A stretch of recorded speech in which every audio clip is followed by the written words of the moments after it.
Hey guys, welcome back to my channel. আচ্ছা, তোমাদের গ্রুপেও কি এমন কোনো বন্ধু আছে যে চরম কিপটে, অথচ হুট করে একদিন এসে বলে ভাই আমার বিয়ে? হ্যাঁ, আজ তোমাদের আমারই এক বন্ধুদের চরম ফানি আর লঙ্কাকাণ্ডের গল্প শোনাবো। হাসতে হাসতে পেটে খিল ধরতে বাধ্য। চলো আর এক সেকেন্ডও নষ্ট না করে সোজা গল্পে যাওয়া যায়। বন্ধুত্ব মানেই তো এক কাপ চা আর একে অপরের পেছনে লাগা। তো সেদিন আমাদের গ্রুপের সেই চরম কিপটে বন্ধুটা হঠাৎ আমাদের ক্যাফেতে ডাকলো। ডেকে একদম গম্ভীর মুখে মিনমিন করে বলল, দেখ বোন, আমার না বিয়ে, পরশু তোদের আমার সাথে মেয়ের বাড়ি যেতে হবে। মেয়ের বাবা একটু কড়া, তোরা ওখানে গিয়ে আমার একটু ভালো ভালো গুণগান করিস, একটু বাড়িয়ে বলিস আর কি, যাতে ইমপ্রেশনটা জমে যায়।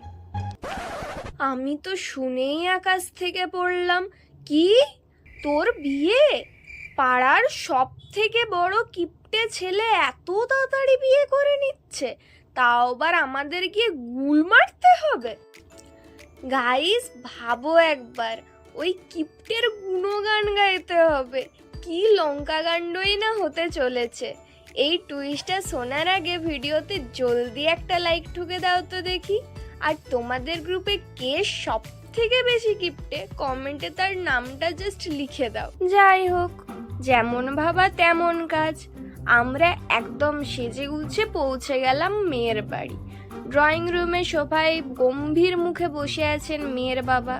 উনি চশমার উপর দিয়ে আমাদের দিকে তাকিয়ে একটু ভারী গলায় জিজ্ঞাসা করলেন, তা মায়েরা, তোমরা তো ওর বন্ধু, ছেলে হিসেবে ও কেমন বলো তো? কোনো নেশা টেশা করে না তো? সুযোগ পেয়েই তো গ্রুপের আরেকজন তো ছক্কা মেরে দিল, গলা বাড়িয়ে বলল, আঙ্কেল, ওর মতো ছেলে হয় না।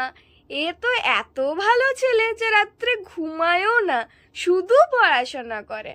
আর ওর তো আমেরিকার গুগল কোম্পানিতে বড় চাকরি পাকা।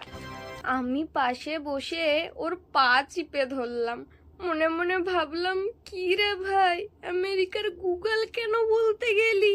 ও তো লোকাল পঞ্চায়েত অফিসের ক্যাজুয়াল ক্লার্ক। মেয়ের বাবা তো চোখ কপালে তুলে বললেন, তাই নাকি? গুগলে চাকরি?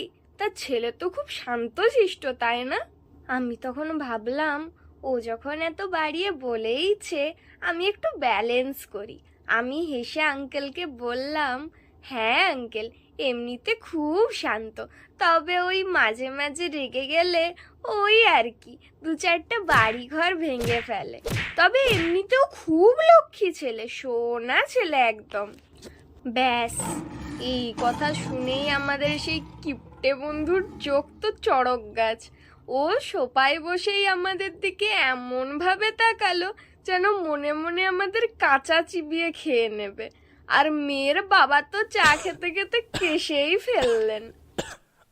অবশ্য ওর কপালটা বেশ ভালো ছিল, মেয়ের বাবাও খুব রসিক মানুষ ছিলেন।